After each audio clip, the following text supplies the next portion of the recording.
Hello, this is a guide on the newest Genshin Impact character, Escoffier, and I want to make a guide on her because I have a feeling she's going to be used for quite some time after her release. So what does her kit do? Well, like anyone else, she has normal attacks that you will probably never end up using. You're probably only going to be using her elemental skill and burst.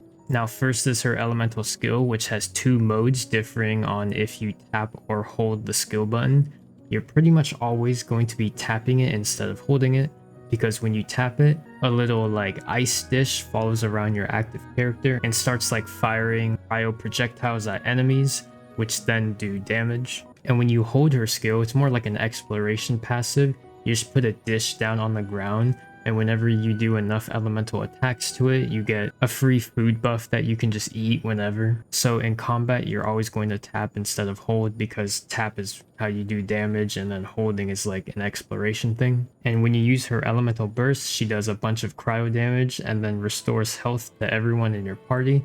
And the amount of health that your party restores is based on her attack. Now in her first ascension talent, you can see that after using her elemental burst, you'll actually get more healing, and for every 1 second for 9 seconds, your party members will restore health based off of 138% of Escoffier's attack. And her second ascension talent is what makes her so special. When you have 1, 2, 3, or 4 hydro or cryo characters in the party, her elemental skill and elemental burst when it hits enemies will shred their hydro and cryo resistance by 5%, 10%, 15%, and 55% respectively. Now you'll notice that the jump between 3 and 4, 15 and 55% is really huge, and that's basically Hoyoverse's way of saying you better be playing this character in a team full of hydro and cryo characters. And for the most part, that's pretty much what all of her teams look like. For leveling priority, you're going to want to prioritize her skill and then her burst.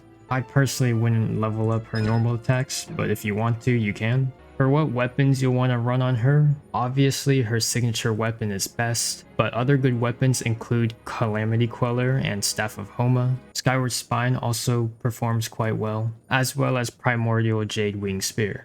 For 4 stars, Deathmatch is not a bad option, and you can also consider that one event weapon that was given out 2 patches ago. Favonius Lance is also a really good option. It does do a little less damage than all the other options, but giving energy to your whole team is always very valuable. I'm just going to put up weapon calculations on the screen from people who are way smarter than me. Big thanks to them for doing the math. I'll make sure to include them in the description. And pause the video to read this if you want an idea of what weapon to use. For her artifact set, it's pretty straightforward.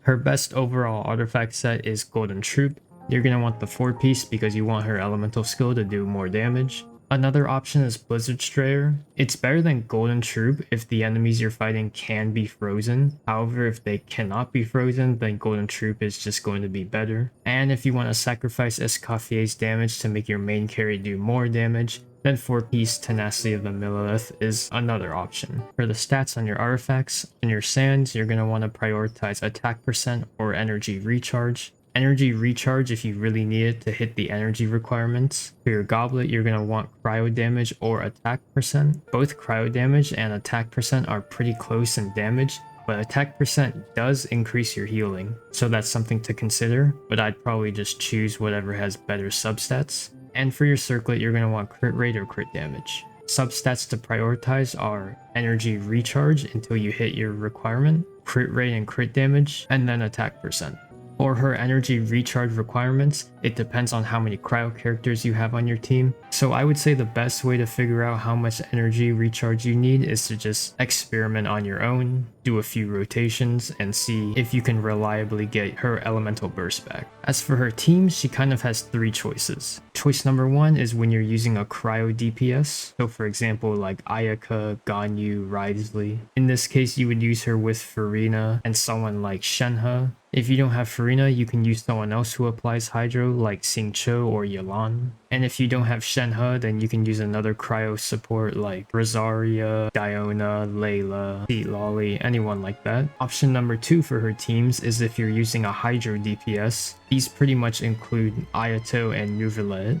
In this case, you're also going to want to use Marino, and your last slot can either be like Yelan or Sea Lolly. I personally like using Sea Lolly with Neuvillette so then I can have a shield, and Neuvillette won't get interrupted out of its charge attack.